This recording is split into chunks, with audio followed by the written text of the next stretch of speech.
L'Innovation and Competition Act autorise le gouvernement américain à dépenser environ 190 milliards de dollars américains pour renforcer la recherche en technologie.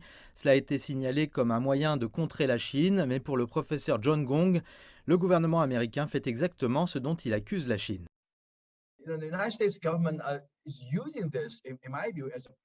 Le gouvernement des États-Unis utilise cela, à mon avis, comme prétexte pour copier essentiellement la Chine pour quelque chose qu'il a accusé la Chine de faire. Il dit que la Chine est un modèle de capitalisme d'État. Il y a beaucoup de subventions gouvernementales, appelées une approche nationale de l'innovation, fournissant des subventions. Mais si vous regardez les éléments de cette loi, tout ce que j'ai dit est exactement ce dont il s'agit. Je pense qu'il s'agit d'une certaine hypocrisie de la part du gouvernement américain.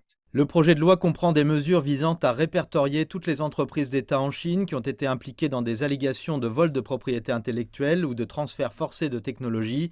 Cela survient un jour après que la Floride a promulgué 2 projets de loi accusant la Chine de voler la propriété intellectuelle. Le professeur Gong pense que les États-Unis ne devraient pas élever les cas isolés au niveau de l'État.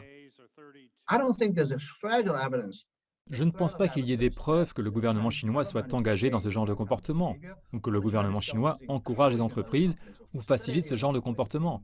Alors comment pouvez-vous légiférer quelque chose sur la base de cas individuels ou d'entreprises?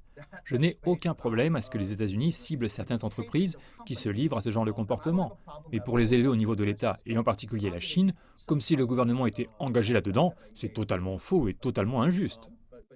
La loi comprend également des mesures visant directement la Chine sur des allégations de violation des droits de l'homme et des opérations d'influence aux États-Unis.